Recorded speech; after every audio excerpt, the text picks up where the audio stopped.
Oswalt, everybody. Brian Oswalt.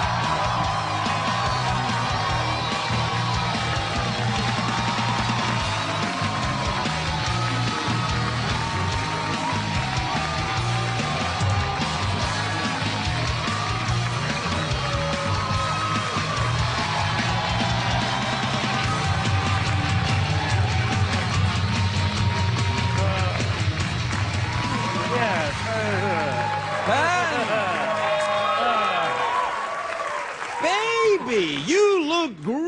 I know I didn't dress up. I'm sorry. I know you look fantastic. Have you got some yard work to do later on? Well, some of your air conditioning ducts are caked up, but I have to go up there and get those cleaned out. So Do you work on ducks? Sometimes, yeah.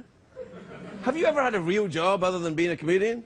I've had not only have I had real jobs, I've had jobs that were a little too real. Really? Yeah, I was a wedding DJ. That's not a real job, man. Well, no, yes, it is. Oh my God! Not only is it a real job, I worked at this company called. We were the last DJ company in Northern Virginia that still used cassette tapes. Oh well. Okay. So we did not get the best gigs. We got a lot of shotgun weddings and forced retirement parties. So I'm having one of those. Oh yeah. Well.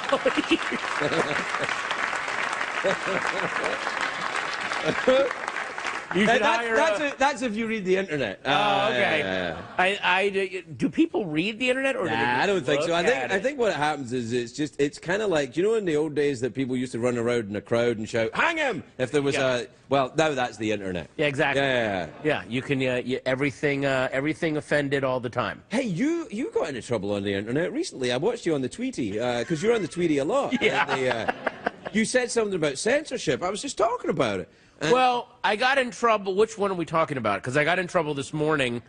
I literally got in trouble. I was at work and I had some downtime, so I at work doing what? What, being a comedian? I was doing a voiceover for. Oh right, I got it. Yeah. And so during the downtime, I started tweeting apologies for tweets that I had just deleted that didn't exist. So I was saying. You were playing mind games. Well, yeah, exactly. Yeah. I was bored. So I wrote, I just deleted my last tweet. I'm sorry.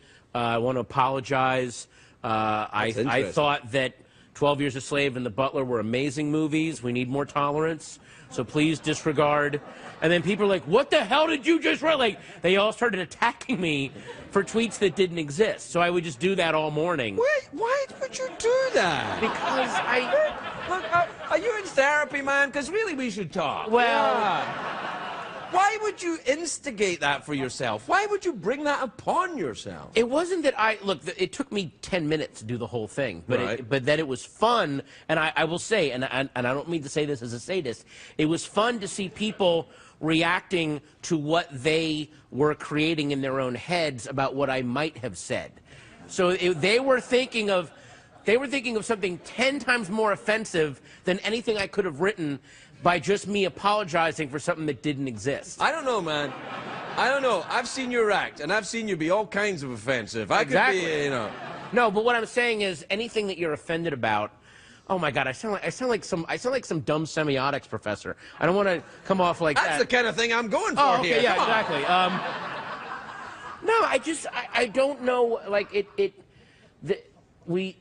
the day that we erase bad taste is the day that the Terminators rise up and kill everyone. I see. People get all bent out of whack about all sorts of stuff, of like words, like, you know, this proto-Hitler in Russia is starting banning words and stuff. Where's it going to end? You got to be able to say what you want. Yeah. The only thing is, I get into this with comedians who say, "Hey man, I got to be able to say what I want." I go, "Yeah, I can call you a douche for saying it though." That's the thing. I have no problem. That's the thing that drives me crazy is when people criticize comedians, they act as if, hey, I bet you didn't see this coming. Like, if you think that you criticizing me is some kind of surprise, you should see some of the one-nighters that I've been booed off stage at. This is nothing. I expect, and also when comedians hang out with each other, we give each other so much crap. You've hung Thanks with for me. saying crap as well. Yeah, exactly. Oh, that would have been. Yeah, no, it's all right. But yeah, like it's that thing of.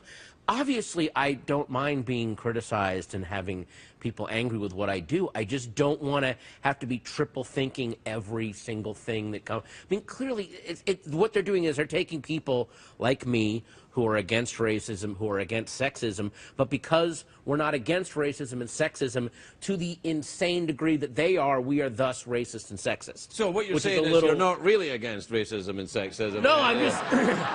you're just a little bit against it to suit your own show business end. I'm just saying, I'm just being the opposite. No, exactly. No, this is, I like this. Yeah, I like I'm just doing my thing. Yeah, I like the weird Socratic. So what you're actually saying is that you enjoy Hitler. And, yeah, so you're saying you are a member of Al-Qaeda then? Yeah.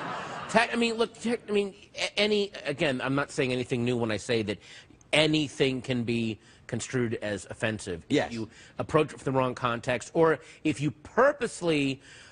look, I understand people being offended because they don't understand something or because something rubs them the wrong way. But there seems to be, and it's a very small sliver of people, but they're very loud about it, who go out of their way to find something to be offended about because they're trying to drum up controversy and attention onto themselves. No, you know what I think it is? I think it's even simpler than that. I think that actually what they're doing is they're enjoying themselves. Yeah. I think they are experiencing something even more enjoyable than humor, which is the exquisite pleasure of righteous indignation. Yes, exactly. You know, and that kind of thing. Well, that doesn't make me laugh because I'm better than you. But you're not really better. You're just a miserable But, you know, but I'm better than you.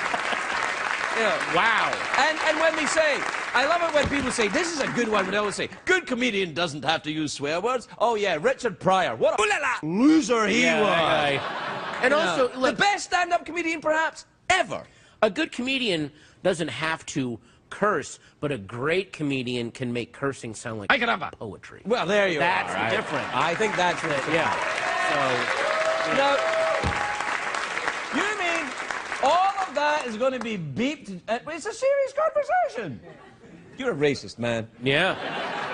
You know what they are? You're wordist.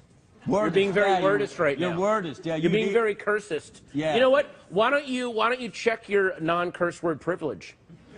Hey. Oh. I get to do this, man. You don't sorry. get to do this.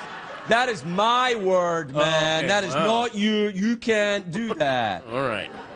Yeah, so again, You can. I'm just doing the opposite. Oh, okay, exactly. The whole. Yeah. But thing. were you exerting your non-exclusionary privilege by letting me in and not excluding me when you should have been asserting something that I should have been excluded from and yet included in by your non-exclusionary privilege? Could you say it again in the form of a question? Yes. We'll take a break. We'll be right back with Patton Oswalt, everybody.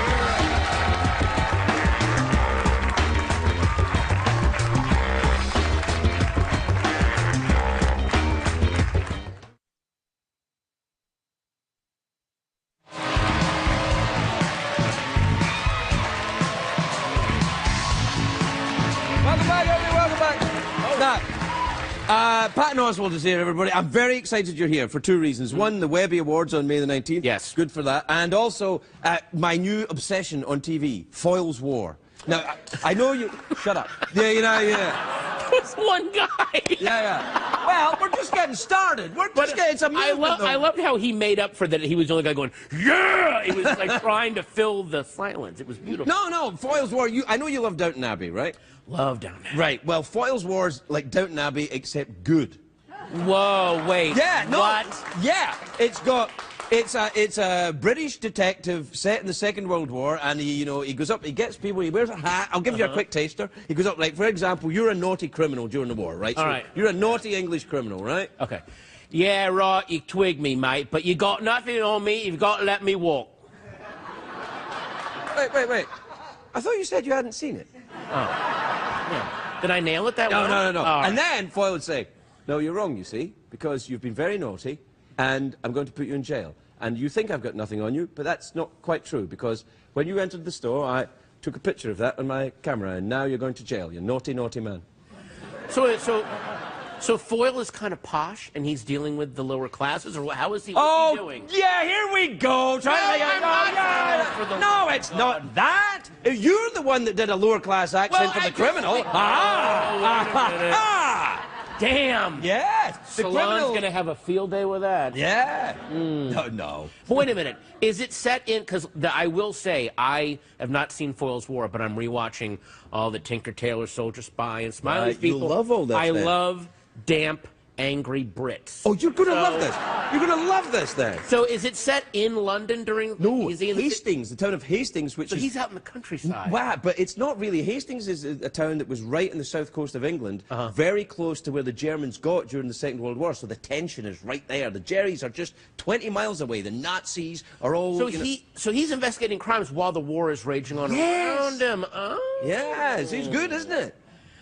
You know what? I just saw, maybe you remember this growing up, a movie called Went the Day Well, which is Can you put that in the form of a question? Yeah, it's called Went the Day Well? Oh, yes, it's a movie you saw growing up. Yeah. And it's basically a 1941 British version of Red Dawn, where there's this delightful little English village full of delightful little sweet English villagers, and the Germans are basically invading this city. Good Lord. And they have a sleeper agent who's been living there for 10 years but is actually a Nazi, and they are going to take over I'd like the to town. order some warm beer, please. Hello, I'm so English. Do you have any meat pies or anything?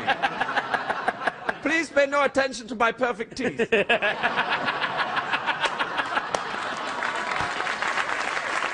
I love this idea. Well, it's a weird movie because it's like a nice little Ealing-style movie. I love those movies. And then when the villagers start fighting back, it becomes the darkest, most violent. These people take these German soldiers down in some pretty brutal ways. And like people that you wouldn't think would be doing it. The like vicar and stuff. Literally like the sweet old woman that works in the pastry shop picks up a cleaver and just goes after this dude, and you don't see it coming. I didn't see this coming at all. Yeah, exactly. I was just trying to have a nice cup of P&G Tips. I'm so British. I could not be more British. I'm so British, I love Monty Python, and they don't even exist yet. They're not even here That is how British I am. Oh, it's amazing. Ach du lieber. Well, we're out of time. Let's very briefly touch on you hosting the big one, the one they all dream about, the Webby Award. Oh, come on. Yeah. That's the one. Well, you know, they call the Oscars the gateway to the Webbies. Gateway to the Webbies, absolutely. Gateway to hosting the Webbies. Yeah, well, congratulations. And it's on the internet? It's you'll see it streaming the day after. Search for, I think it's Webbies.com. But it's a great ceremony because everyone that wins, your acceptance speech cannot be more than 5 words. I'm in. So I'm in. That's just awesome. And it's great. And the way people use those 5 words can be really brilliant. I should look forward to it. Yeah. Patton Oswalt, everybody.